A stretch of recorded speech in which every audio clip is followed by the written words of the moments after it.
Good morning everyone, welcome back to my channel. So today's going to be working more on the vintage sewing project that's hosted by Susanna from Vintage Blend Studios. So in the last video I was starting the kantha stitching, so that's completed. So the whole background now is stitched down. Now comes to the fun part. We are going to collage a scene, bits, all sorts of things. I really don't know what we're going to do, but I've got a couple things that I have nutted out. Now in Susanna's prompt, we've got the words vintage sewing, a hexagon, some buttons, and a needle indicating that there's hand sewing around the actual piece. So that's my inspiration. The first thing I did is I reduced the image to 40% of the original size. It's just to sort of get a feel for what size font I'd need, because I just can't fit the bigger one, and maybe reproducing that on a smaller piece to stitch in somewhere. So that was the one idea I'm tossing around with, which we may still do. Then I found this word. I remember stitching vintage on a block of the month project. So I thought I'll just dig it out, have a little look. I reduced it by 50%, and that gave me this font, which is very similar styling to Susanna's. I like this one a little better, only because it's all capital letters, so the space of each letter has its own space to sort of sit in. When I reduced this one, because it's cursive and lowercase and uppercase, I think I've actually destroyed the integrity of the lettering. It's just got too tight in here to distinguish what it might say.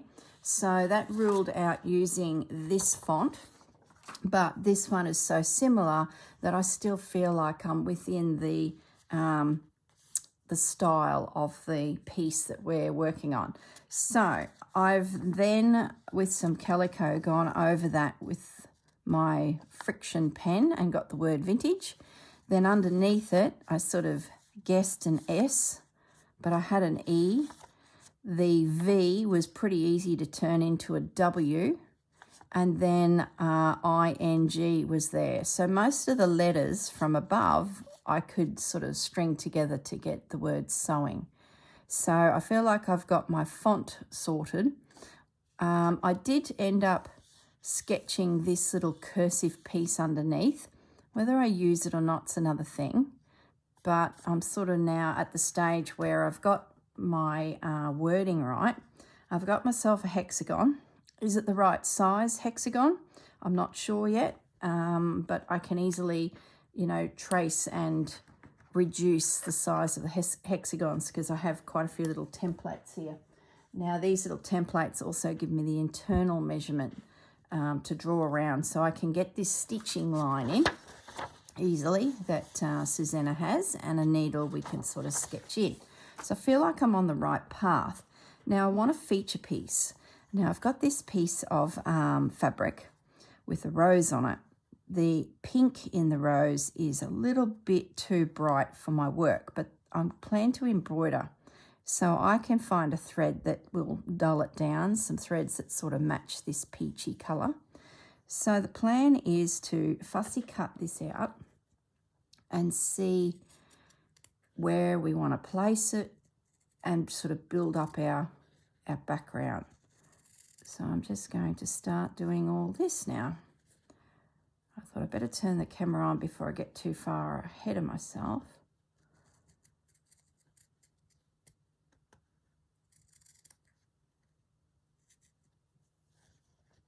So it's the same as when you're doing journaling and you fussy cut out a flower.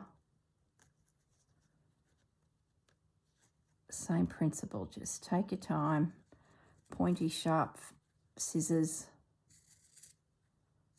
I don't know if I'm going to need those buds. It might need to be reduced somewhat. So I think I'll leave them in there, and I can always snip them off. And they can always be poked in elsewhere. We You can rebuild your flower a little so it looks like it's bigger than what it is, or it's popping up around the place. I might do that with a few leaves, like those leaves there might be able to be positioned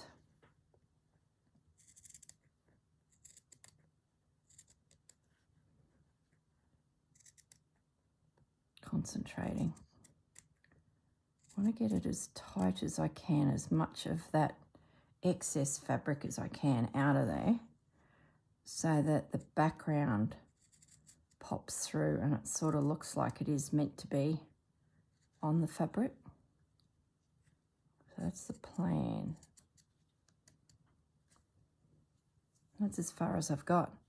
I know I want to use some lace and some buttons and do some embroidery on the piece, but you just need those few key elements.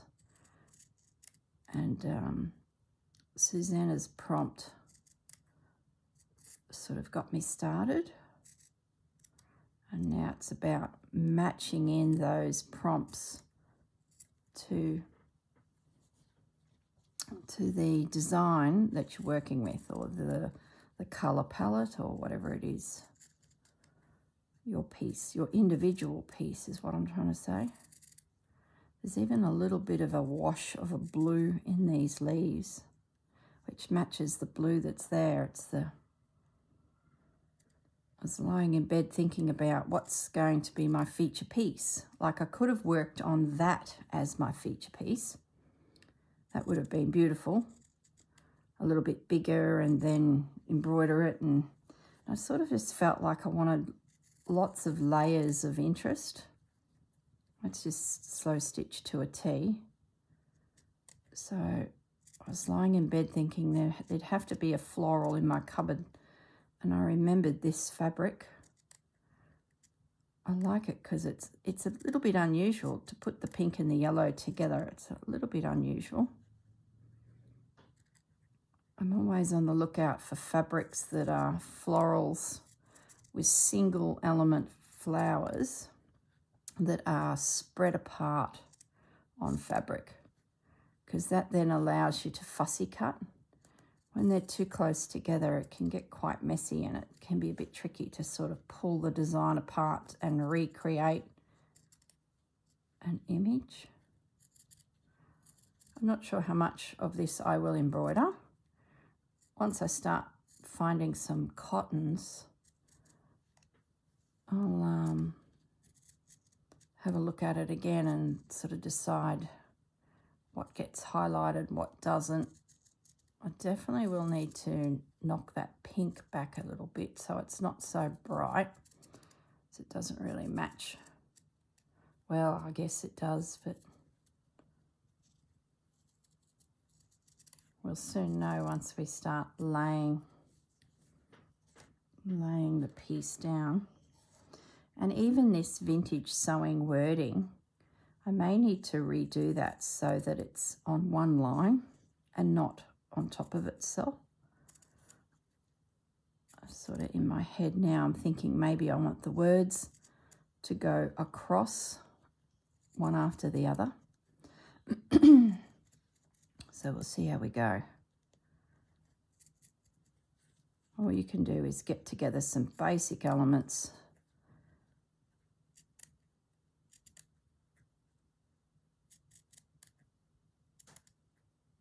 Concentrating. I think I need to take more of that.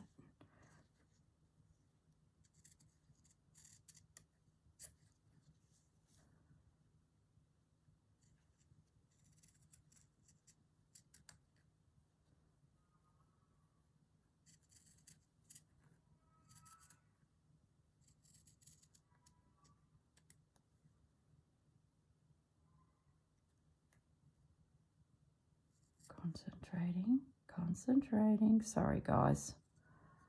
Boring viewing. Nearly there.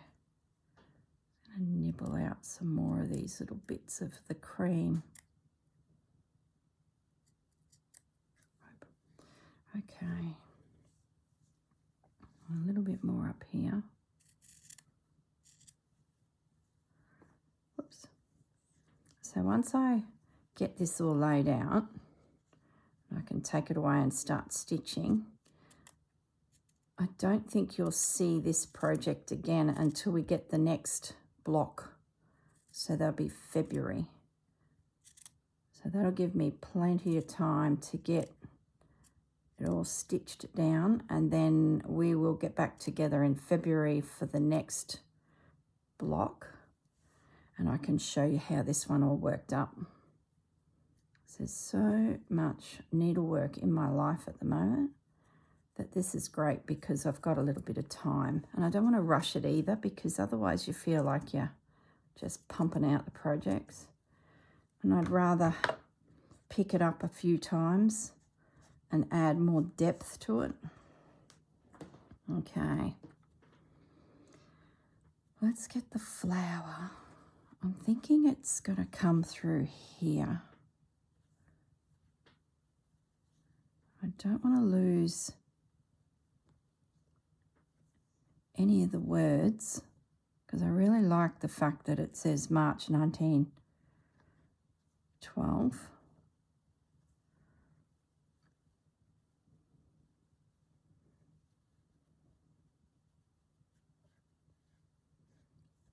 Do I want the whole piece? I think I do, you know. Yeah, I think I do. I had thought I'd take that off, but I think I like that. Now, what am I going to do with you? Do I break that down? Do I leave it whole? I don't want to cover up that blue. I think I need to break it down more. I think I need the words in two locations. Let's have a look at this hexagon. It's too big. It's overpowering the piece. So let's get one of those little guys, and let's just start reducing it.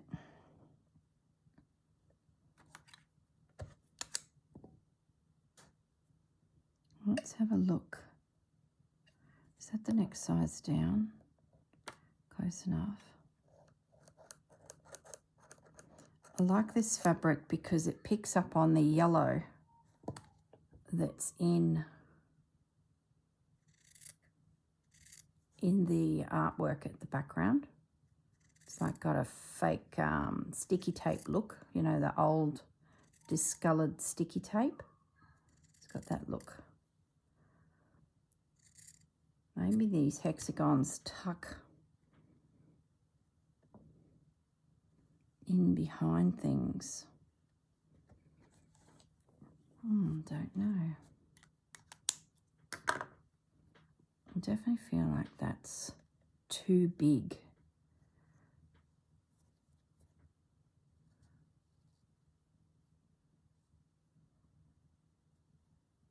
Maybe if that was that size, and I'll leave it. Get that.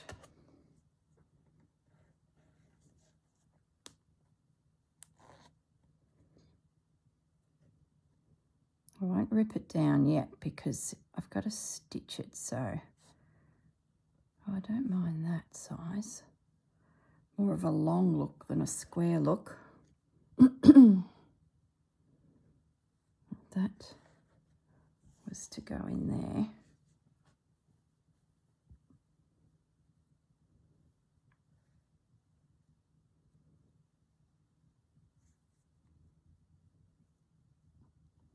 Our hexagon there.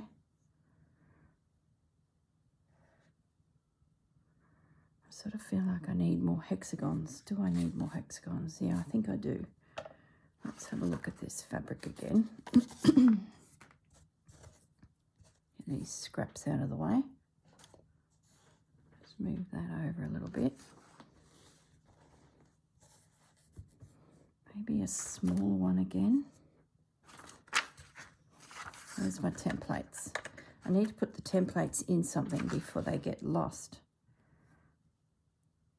Do I look for a different fabric to create a hexagon. What have we got in our stash here of maybe uses? Oh, I wonder if I bring some paper in. Let's have a look.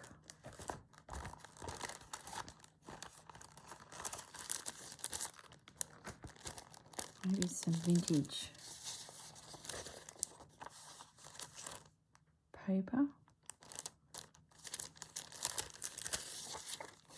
Some music paper.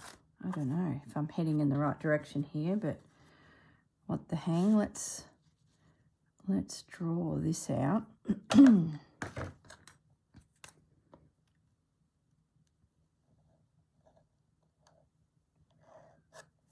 Let's get our shape.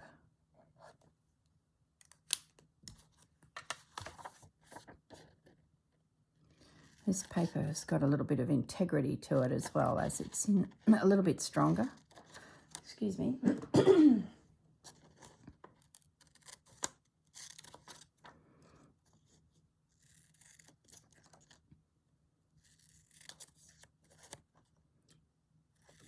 Okay.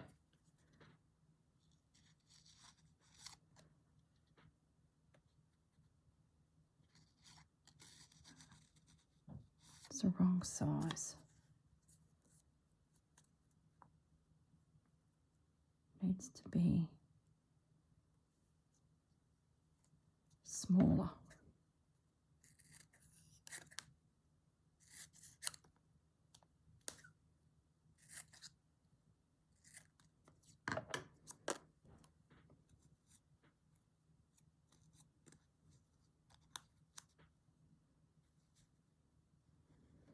I know I've got a bit of wriggle room on my page with the side here. It can go a little bit further out, so I can move that over a little bit.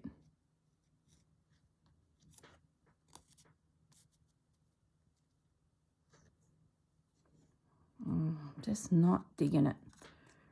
I think I need to rip this down. It's a bit too small to rip, so I'm going to cut it and then fray the edges.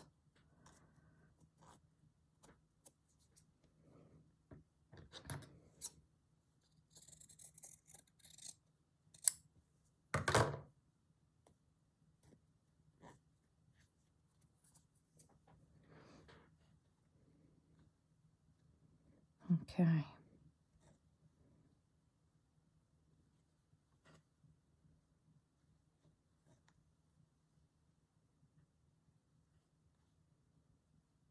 That can come off a little bit, and then I find some lace or something that will extend my page.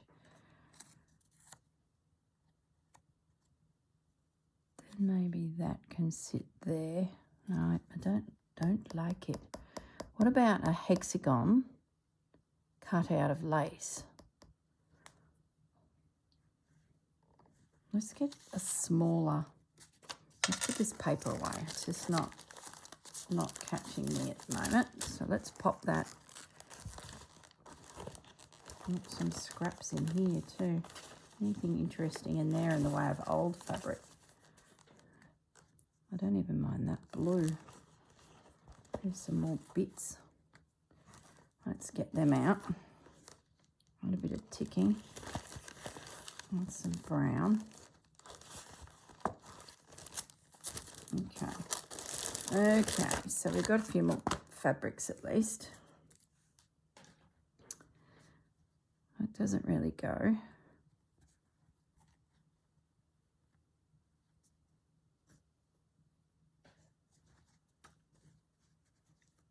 My needle's going to get lost in the abyss here. Okay, a few more bits. I'll keep the music one for now because you just never know. It might work somewhere like down there. Okay, let's have a look. Maybe I need a background behind the background, on top of the background.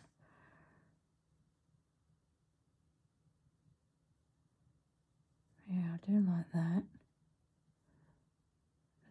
building up. That's too similar. I do like that. Let's cut a hexagon out of this fabric.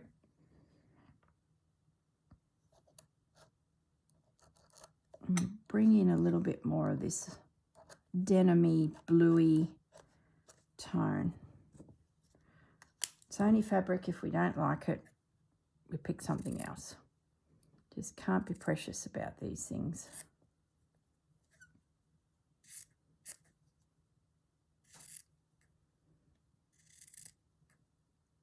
You want your title page to your project to be a bit special.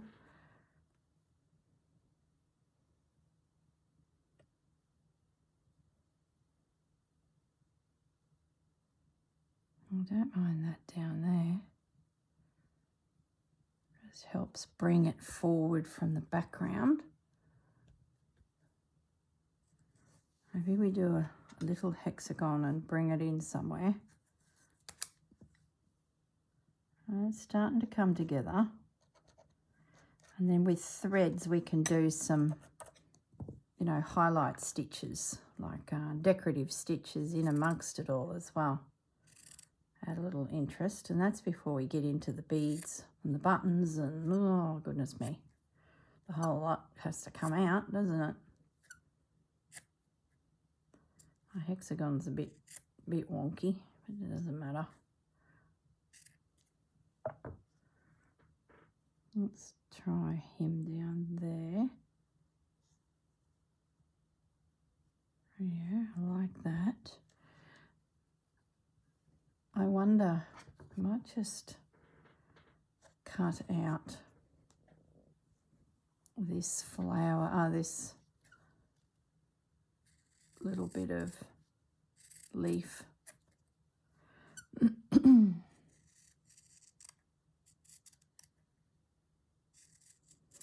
Yeah, I do want to explore the lace hexagon. Maybe that's the third.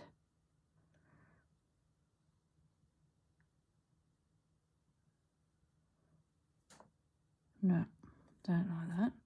So let's find some lace that we could cut a hexagon from.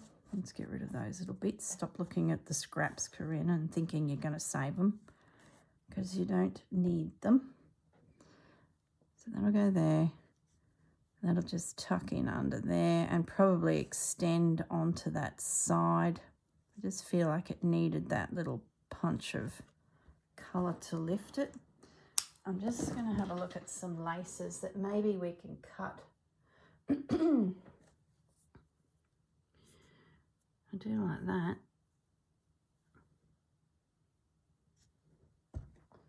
Let's have a look. What else have we got?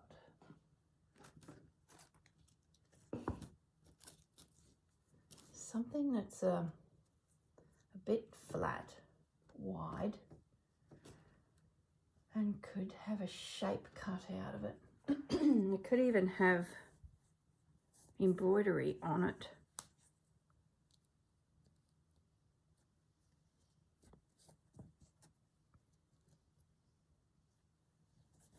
No. Bear with me, guys. You know how it goes. Oh, there's some nice fabric that I should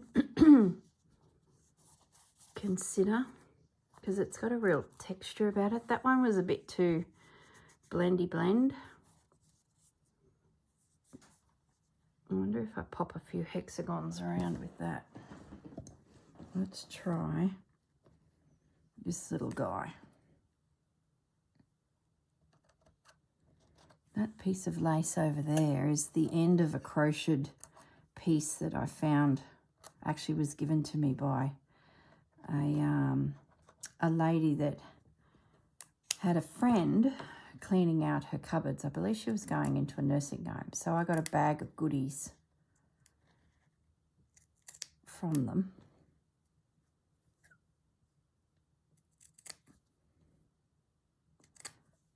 I saw them again just recently, and they gave me this piece here. And they were like, Oh, if anyone can use it, you can. And I just glanced across the table, and that piece of crocheting, we get rid of the blue ribbon. That piece of crocheting alone could work in there. And it'd be nice to give it at home. It needs a little wash. But if that blue ribbon came out, I'm off on another tangent here, guys. If I get rid of that blue, every time I go and visit these girls, they're like, we found this, and if anyone can use it, you can. They're right. I like the mustardy colour of this crocheting. Look at that. Handmade. I'm thinking we can use that on the edge. Yes, yes, yes. That's unbelievable how these pieces come into my life.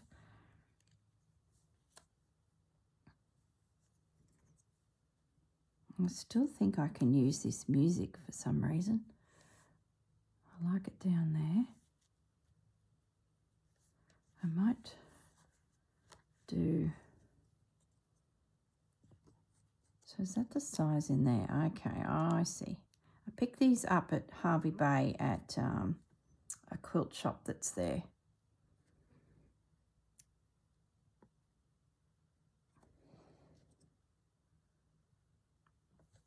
There's a little pack. I've got them already, you know how it is. I bought them individually over the years, but I've put them somewhere and I cannot find them. Cannot find them. And I was like, oh, I knew Susanna's project was coming and there would be English paper piecing in it.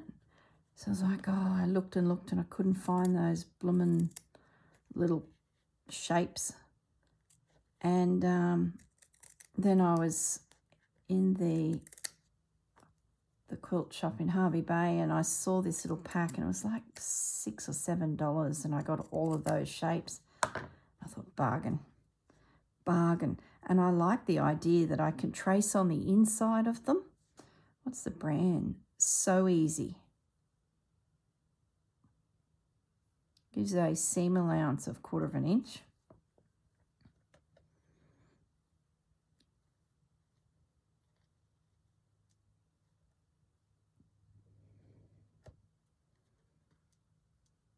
Maybe that comes down there onto the border. I don't know. I'm not sure where it's going to go. Maybe it comes in amongst the flowers. Yeah, I like that. Yeah. We'll put the little paper guy aside and we'll see how it goes because I think I can get that sort of colouring in. And we may or may not need him. He'll go on right at the very end. Once I've got it all stitched down, that sort of becomes the very end elements. Otherwise, the paper will start to disintegrate by having my hands touch it. So let's have a look at this. Can we get this in? I don't think we can, you know. I don't really want to cut it down because it's gorgeous in itself.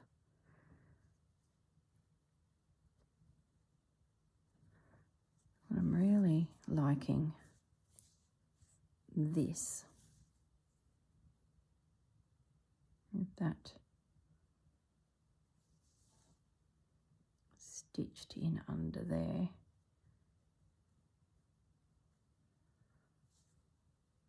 Or at least,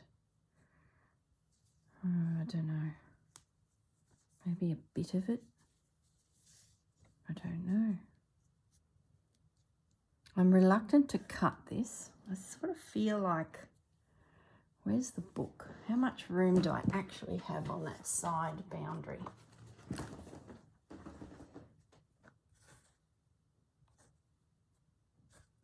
Let's get some space to move here.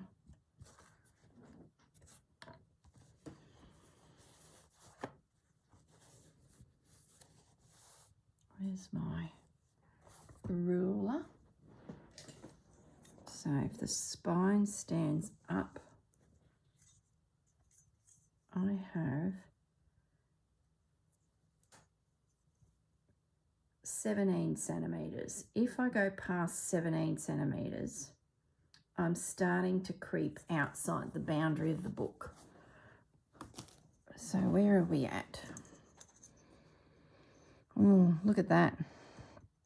So if I did use that lace, it would be outside the boundary of the book. So I'm confident now that I can cut that off there.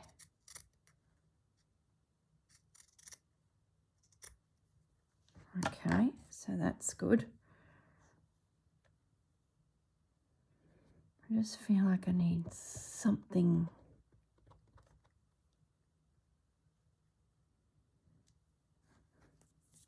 I wonder if I could get a hexagon out of that. The thing is, will it fray? Don't think that one will. Maybe I can get a hexagon out of the flower with, get that flower captured in the middle. Let's give it a go. Let's give it a go. If I position it,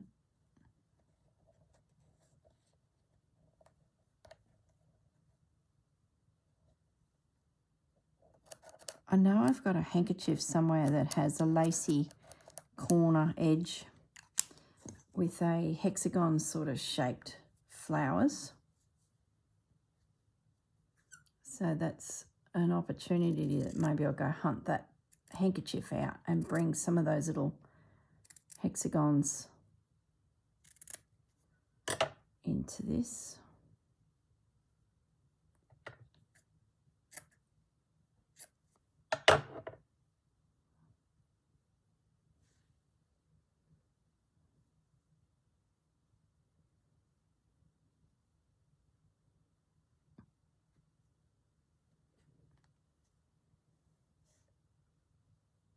Yeah, like that. Maybe that comes up there a little bit.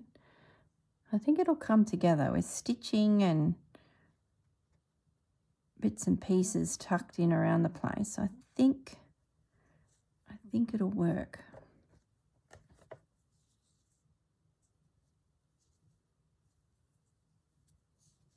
Maybe we just put a piece of this on.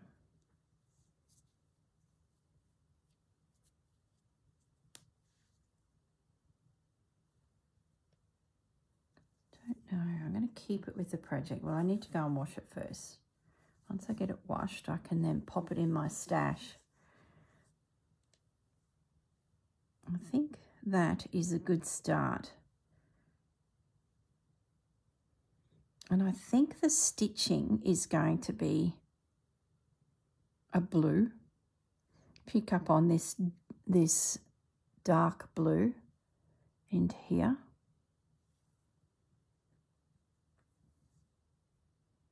I feel like I need something over here too, like a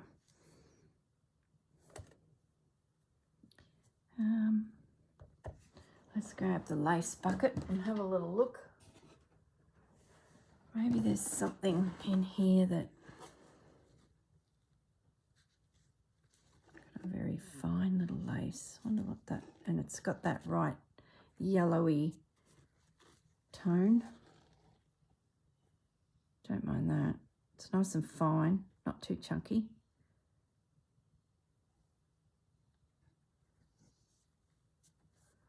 What else have we got?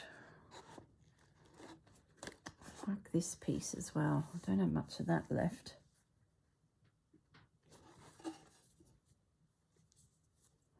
It's a collar. It's the wrong colour.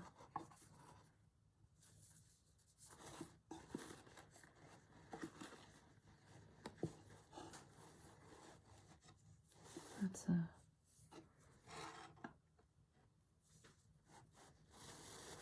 don't mind that lace either. I like layering laces. It sort of makes it, whoops, knock the camera, makes it more interesting when you start layering pieces. Wonder if this would work as the little edge this side.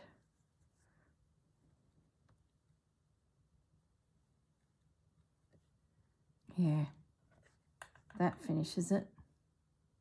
Gives that blue somewhere to go. That's it.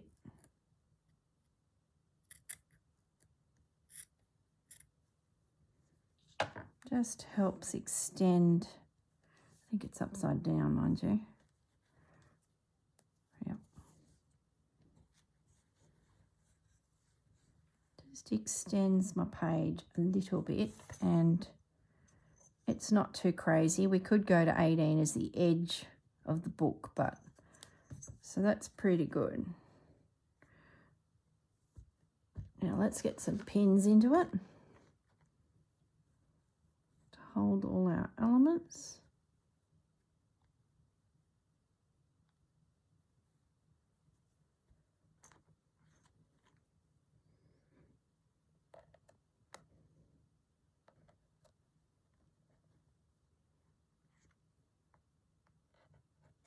Just get a little pin here and there in a few key spots, and then it's not going to wriggle.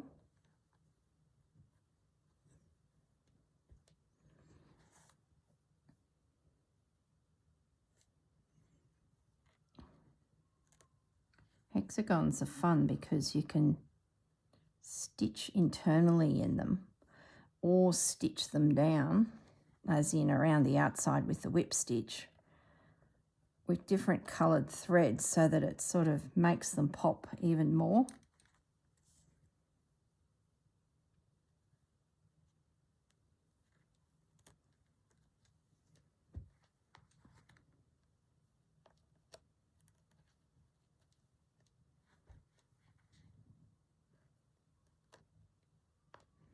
So you know the trick now, invisible stitch, hold everything down, and then start the process of embroidering and stitching in highlight stitches.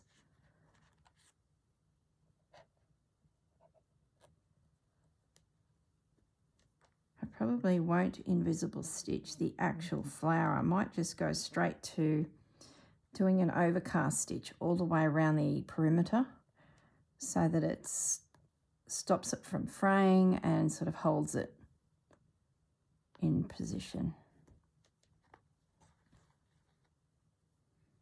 I think everything is held down.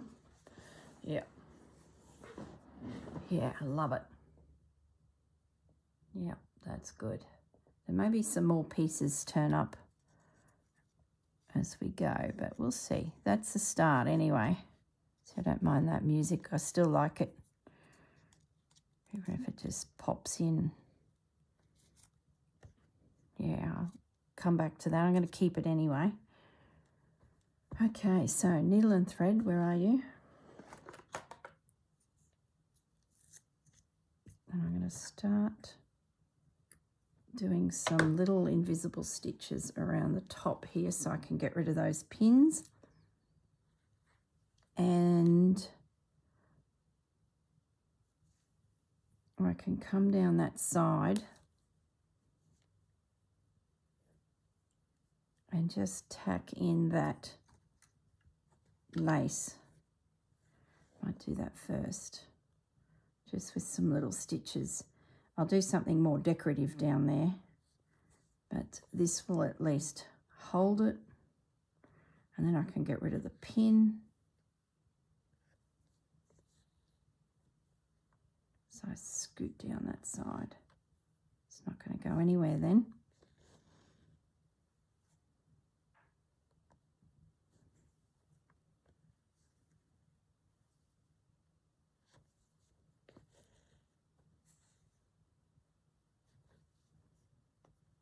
Oops.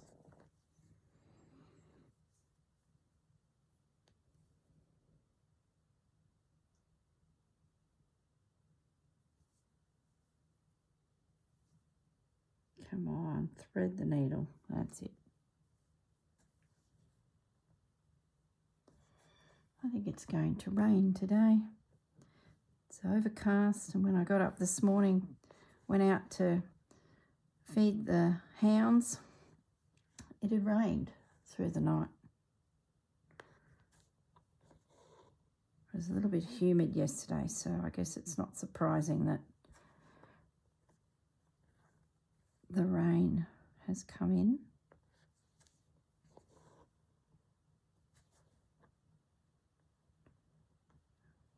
Okay, so I'm just going to skip across to the side here again and just get that lace.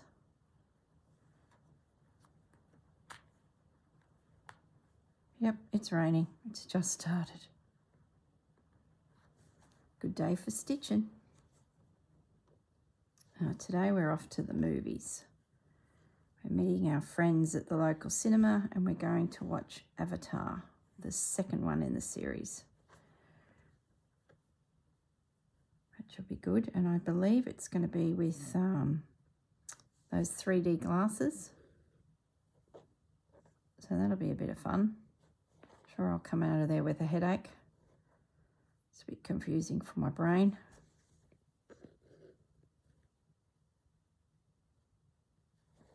There we go, scooting down that side, and that'll secure that lace nicely.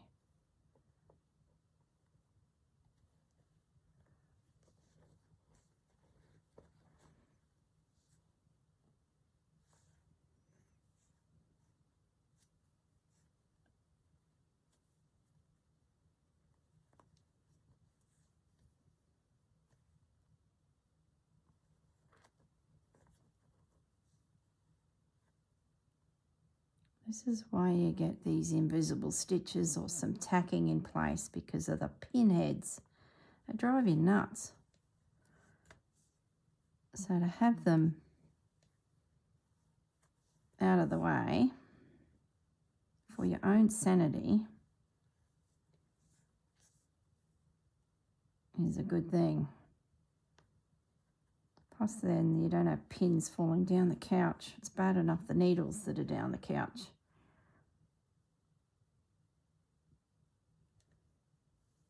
Oh, come on.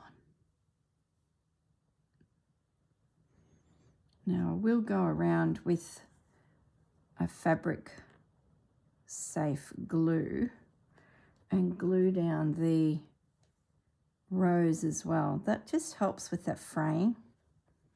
It really helps to make sure it just doesn't disintegrate. Then I'll overcast stitch the whole piece, so it's not like it's going to fall to pieces anyway, but it does help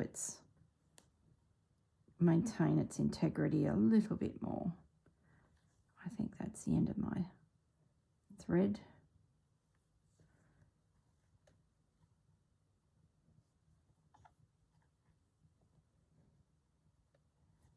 I like those laces that, these here, I can't remember the name. Well, I sort of know it, but I'm not going to say it out loud because I will get it wrong.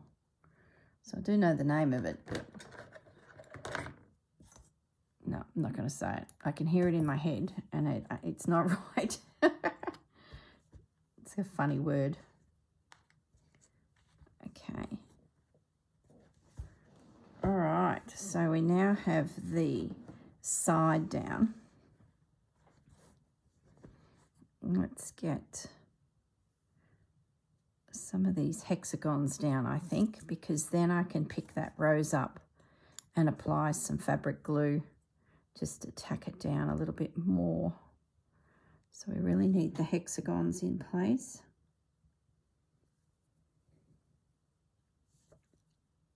And I think I need another mustard hexagon somewhere.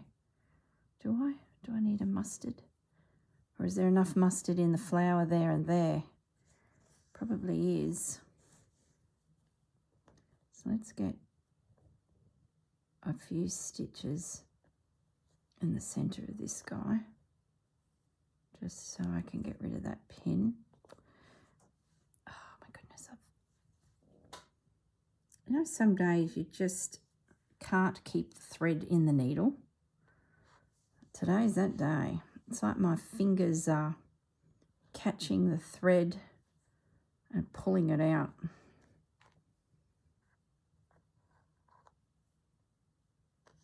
It's probably a day I don't stitch. Put it away. I feel real clumsy. Does that make sense? I don't feel like I'm in control of the needle and thread. Okay, that hexagon's in place.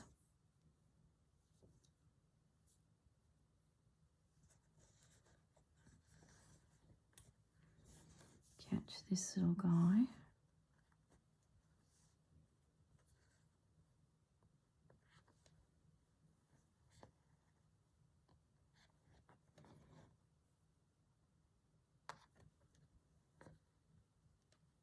That's not going anywhere now. It's a good feeling when you get all your elements stitched down like this, just the rough piecing it out. Sort of feels like you can sort of see the piece coming together without all the pins. Let's get some more thread. How are we going for time? Yeah, we're coming up.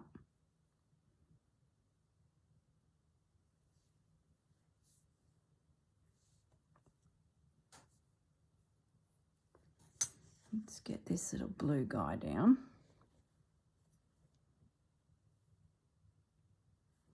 And I guess too, by doing this process before you get too involved in the actual decorative stitching, if you don't like something in its position, you've just tacked it down with a few little stitches, so you can easily come back and snip it out.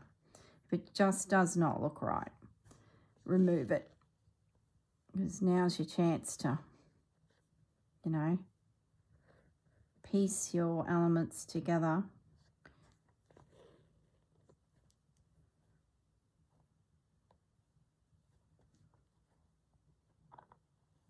Been thinking about the next block. I'm pretty sure it's cross stitch. Let's have a look. And I did at Christmas, prior to Christmas, I did a video series using some papers from Paper Daisy journals. Yeah, cross stitch. And in that series, there was some birds, vintage birds that had been cross-stitched by a lady in England, and the daughter sold the original pieces to Kylie, who owns that business, the digital prints and things like that. And Kylie said to her, are these originals? Are they a pattern? So that Kylie would know the copyright of them. And apparently they were originals, and this mum, who was no longer with us, loved her birds in the garden, and she created these cross stitches with these birds. And then Kylie bought all of these bits and pieces of fabric, and these little birds were in amongst it, so they are original. Kylie has scanned them, and they are in her digital kits, and they're just gorgeous. So I contacted Kylie, and I reproduced them as a cross stitch in that project. And I'd love to do them again, because there's about 4 or 5 birds in the pack, the paper pack. I don't know if I can put my hands on them. I might do that in the last few minutes. So my plan is for the cross stitch block is to reproduce, maybe this time on some linen or something. Last time I did it on Aida cloth. Maybe some linen. Reproduce those birds and then work them into a panel. So that's the next one. Is it cross stitch? Yeah, it was, wasn't it? Number 2? Yeah, it is. Awesome. So those birds that are in a kit, vintage Paper Daisy journals, are what I'm going to do next.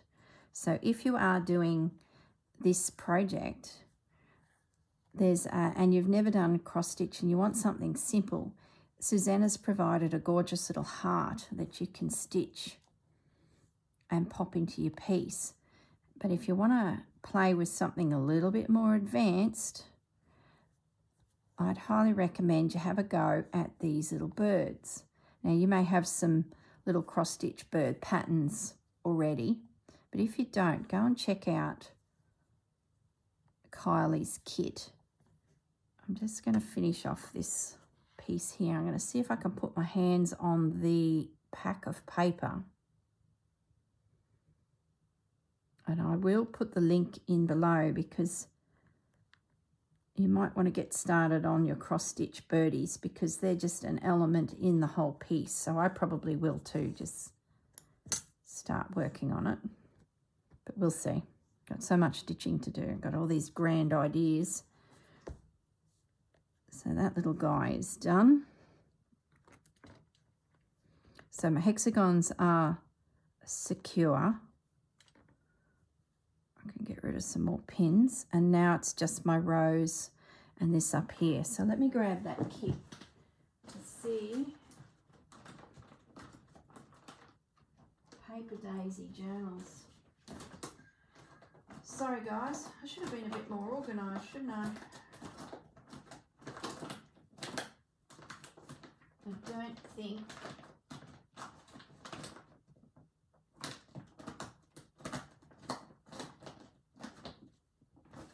don't think I'm going to find it quickly. No.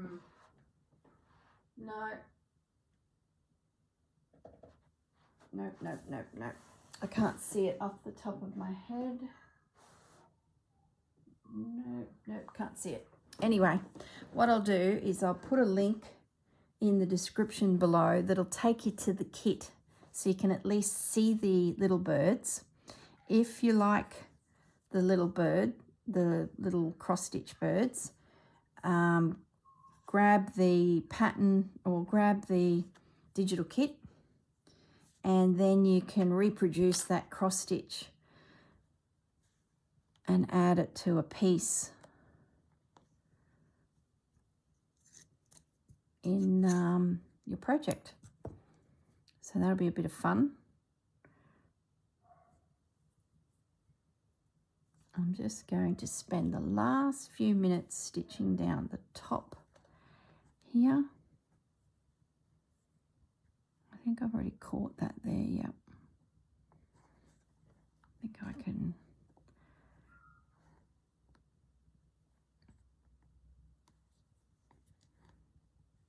I think this project's going to be blues, mustards, with a hint of this pink, this dirty pink. I can hear Bandit barking in the background. So I don't know what he's up to. He gets excited.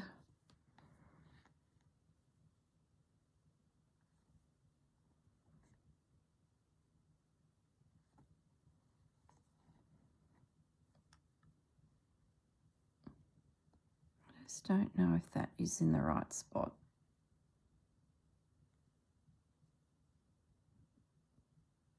Sort of feel like it needs to be there. Okay, I've changed it.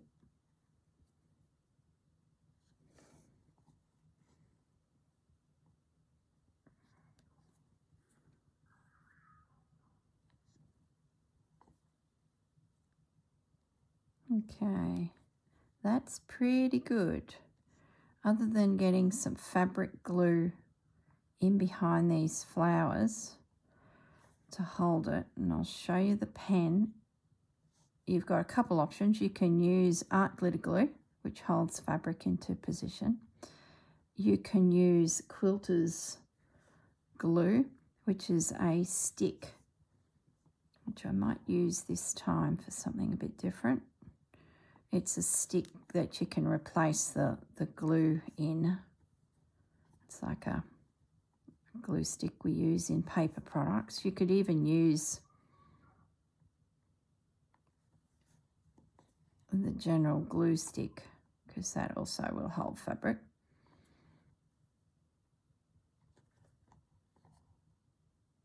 Okay, so that's all secure.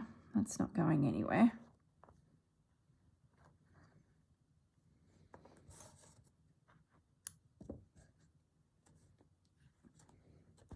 This is the little glue stick sew line. And it's got a little wind up end on it. So I might look at doing that, and I might just get a piece of paper. So I don't want to get glue everywhere. So I'm going to fold this down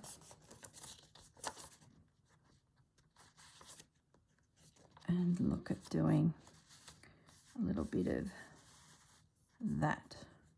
So I can get the glue in there without getting the glue everywhere.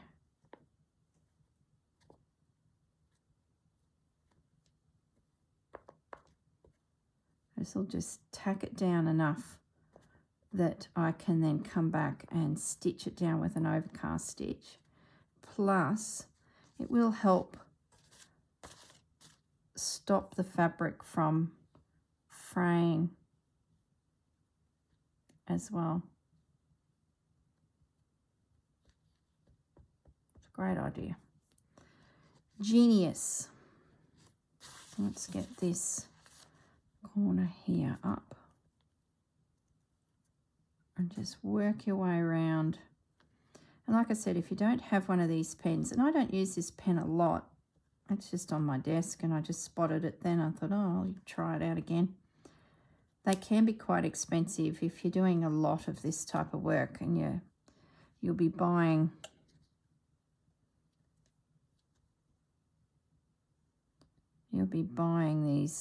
the refills all the time. The quilters must go through a fair bit of it. But for my purposes, it's not too bad because we only use, little.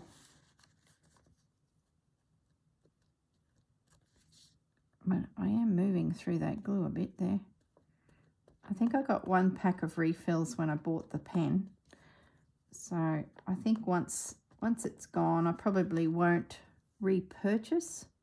I think I've got enough glues on my desk that I don't need this, and if I don't use it, it'll end up going hard and it'll be wasted. So I shall use it now, and then it is done. So just take your time piecing your work down.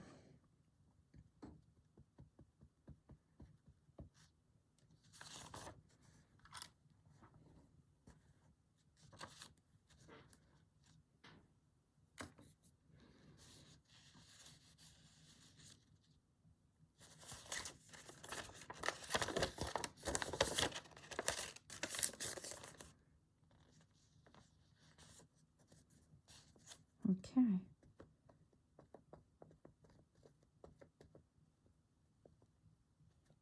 Lovely. It's coming together nicely. So I'm not sure when all these videos are going to fall into position. I've got so many projects going. Is it going to be every Tuesday this will appear, every Wednesday? I'm just going to see how it all goes, because I don't want to get myself too locked down to certain times for certain pieces. I just want to go with the flow. So you might get a random project from this. You might then get some red work. You might get the down the garden path.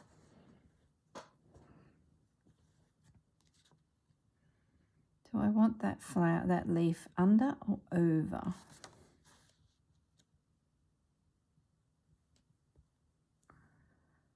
Under or over? Under. I think I'm going to put it under.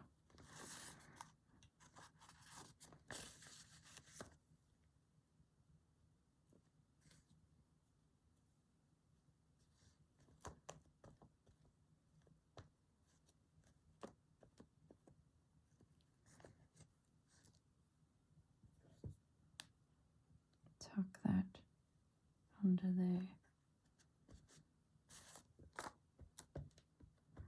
There we go. So that's my flower now secure, ready to be embroidered in some way. Now I did work with this flower in a previous project. So what I might do now is I'm just going to grab that piece and just have a good look at what I did with the flower. So I could even use mustard in there. I could use blue in those threads. Now, where did I put that piece? It was in the Journal of Stitchery, the beginning one. Well, no, the second one. Where did I do it? And I did, here it is. So that's the flower there. Okay, so I just stitched the buds and did some stitching in the actual center of that rose. Can you see it there? And the buds were stitched. Come up really well. Similar colours, similar tones, and amazing, similar, but yet I'm going more blues and things. This actually, I remember, this was a piece, this was a pack of fabric I got from Anne Brooks to make a needle book. And I don't need a needle book, but I just wanted to see her fabrics and how she puts them together. So I had this piece of quilt, so you can see the background of the quilt, but then I used all of Anne's pieces to pin together this project. So all of these bits are Anne. She's just so much braver with her mustards and greens and blues. I loved it. So I really like the blue in there. Really makes it pop. So yeah, I haven't even finished stitching that in there. Look, there's pins in there. Look at that. I'm going to pinch that out of there. That little piece of tatting needs to be on this piece. Look at that.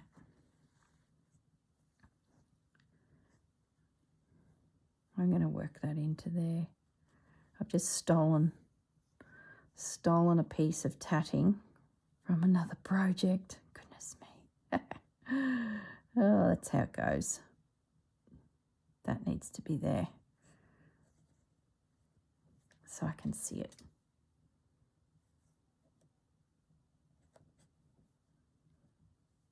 I probably don't need to pin it. I'll get the needle and thread, and I'm going over time. Well, I better go, but the last thing I'm going to do is just stitch down this little piece of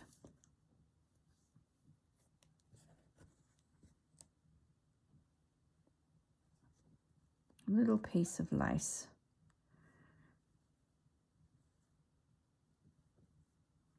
And then I will leave you in peace.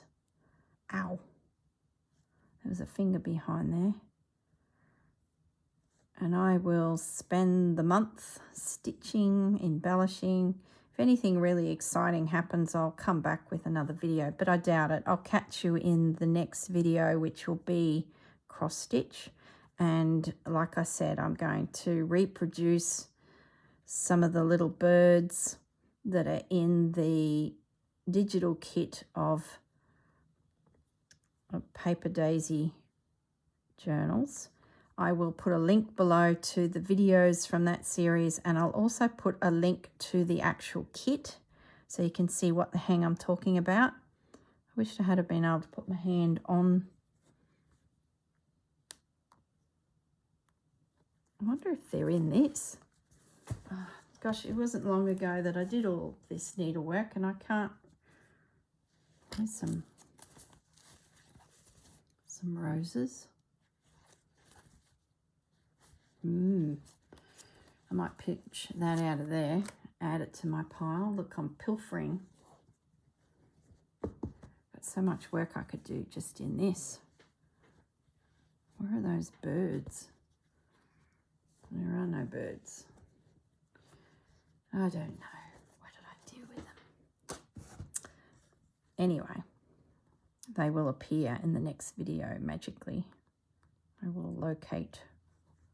They're like little wrens. Very clever lady that stitched them. And it'd be lovely to reproduce them.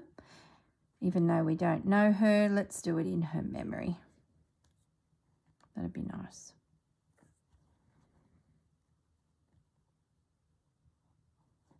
There we go. Little snippet of tatting is now on the piece. You watch, I'll go to tidy up my desk after filming this, and I'll find some other little snippet somewhere. It'll end up on here too. The more the merrier. The more you add, the more interesting the piece gets. So I feel like I need something over here. Who knows what will happen? I'm going way over time now.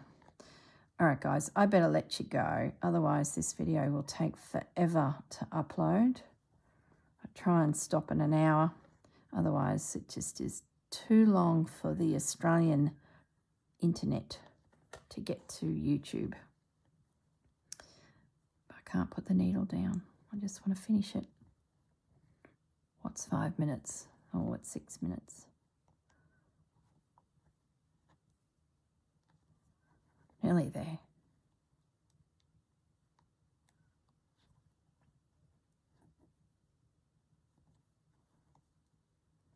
Lovely. I better go. Oh, stop. Put the needle down, Corrine. All right, guys. Look after yourselves, and I will see you in the next video. Probably won't be this, because this will reappear at the February block, which is cross stitch. So I'll catch you up to speed with this, and we'll get into the cross stitch one. Thanks, Susanna, for a fantastic project. Thoroughly enjoying it. And I will see you all in the next video. Bye for now. Guys, I'm back just ever so briefly. I just wanted to show you the yarn, the threads that I've selected to go with my piece. They're all gum nut yarns from an Australian hand dyeing company. They're a wool, so I'm thinking they'll give me that texture that I want in the piece. So they're the threads I've decided to work into this particular piece. I've got a photo, well, I've got a few photos at the very end of the video, so you can have a closer look at some of the elements.